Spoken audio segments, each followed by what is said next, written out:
نحمدہ ونصلی علی رسولہ الکریم، اما بعد، فاعوذ باللہ من الشیطان الرجیم، بسم اللہ الرحمن الرحیم۔ آج میں آپ کو کچھ ایسی باتیں بتانے والا ہوں جو آپ کو پسند بھی آئیں گی اور آپ کے دلوں میں بھی اتر جائیں گی۔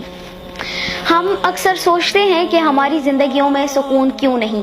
اللہ نے سکون دنیاوی کاموں میں نہیں رکھا، بلکہ سکون تب ہی ملے گا جب آپ اپنا سر اس کے حضور سجدے میں رکھو گے، کیونکہ انسان کی تخلیق کا سبب بھی یہی تھا کہ بندہ اپنے رب کی عبادت کرنے لگ جائے۔ آج کی میری ویڈیو مومن کی معراج یعنی نماز کے بارے میں ہے۔ نماز کیا ہے؟ نماز جنت کی کنجی ہے۔ یہ وہی نماز ہے جو حضور صلی اللہ علیہ وآلہ وسلم کی آنکھوں کی ٹھنڈک تھی۔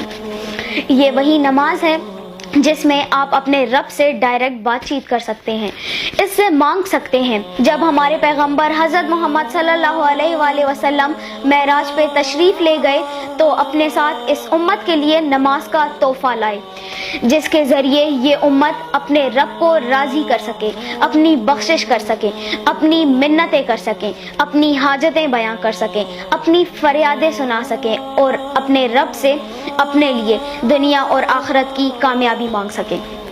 نماز اللہ تعالیٰ نے ہمیں تکبر سے پاک کرنے کے لیے فرض کر دی ہے۔ اگر زندگی میں راحت اور برکت کی طلبگار رہو گے تو نماز ہی اس کا حل ہے۔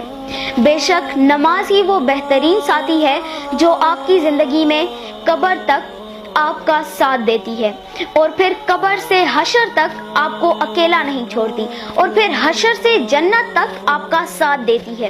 نماز دین کا ستون ہے، اور اگر ستون ہی قائم نہ رہے تو پھر بندہ دیندار ہونے کا دعویٰ کیسے کر سکتا ہے؟ مسلم اور غیر مسلم کے درمیان میں فرق ہی یہی ہے کہ فرق ہی نماز کی وجہ سے ہے۔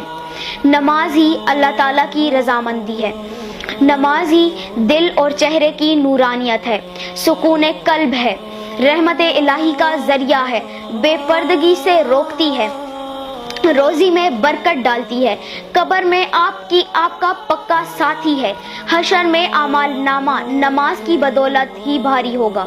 نماز جنت کا اجازت نامہ ہے اور دوزخ کی آگ سے نجات کا ذریعہ ہے۔ میدان حشر میں سب سے پہلے جس چیز کے بارے میں پوچھا جائے گا وہ ہے ہی نماز۔